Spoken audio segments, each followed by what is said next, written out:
El Paso, Texas and Dayton, Ohio are the newest additions to a list no one wants to be on. They're the sites of mass shootings. At least 31 people were killed in less than 24 hours in the two separate attacks. Yesterday, evil entered El Paso in the form of a 21-year-old, hate-filled young man. The language used by officials in both places follows a now familiar script. We started receiving 911 calls from the public of an active shooter. Initial reports of the weapon was a rifle. The suspect was wearing body armor and used an AK-like gun, assault rifle, .223 caliber with high-capacity magazines, and he had additional magazines with him as well. The guns used in both attacks were bought legally. The attacker in Dayton was killed by police. They haven't established a motive yet.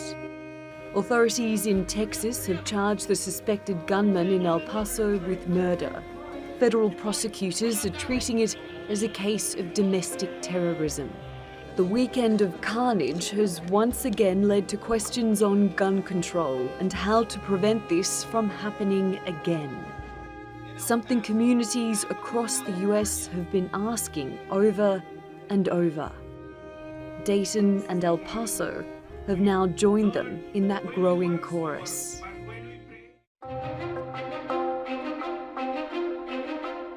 The shooter in El Paso posted a manifesto online consumed by racist hate.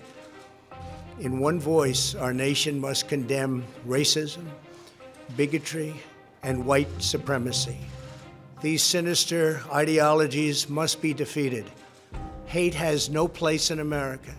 Hatred warps the mind, ravages the heart, and devours the soul. Authorities have linked an anti-immigrant manifesto posted online before the El Paso shooting to the alleged gunman, citing it as evidence the massacre was racially motivated.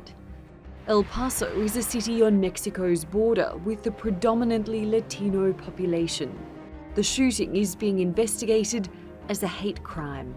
Critics of President Donald Trump say his anti-immigrant rhetoric has worsened divisions and created an environment for white supremacism to grow.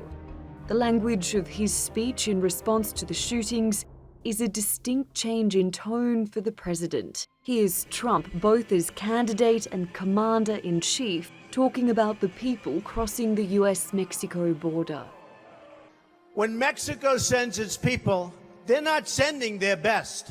They're not sending you. They're not sending you. They're sending people that have lots of problems, and they're bringing those problems with us. They're bringing drugs, they're bringing crime, they're rapists, and some, I assume, are good people. But how do you stop these people? You can't. There's no... That's only in the panhandle you can get away with that statement.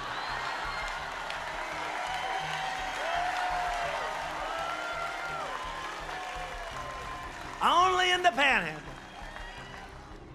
El Paso is Democratic presidential candidate Beto O'Rourke's hometown. He says the president has invited violence.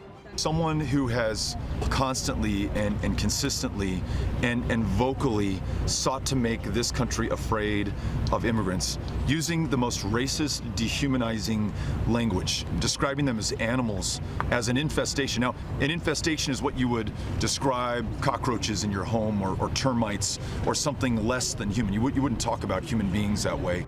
President Trump is due to visit El Paso this week. When he does, he'll find a community uniting in its diversity, not divided by it. Natalie Poyhonen, The Newsmakers.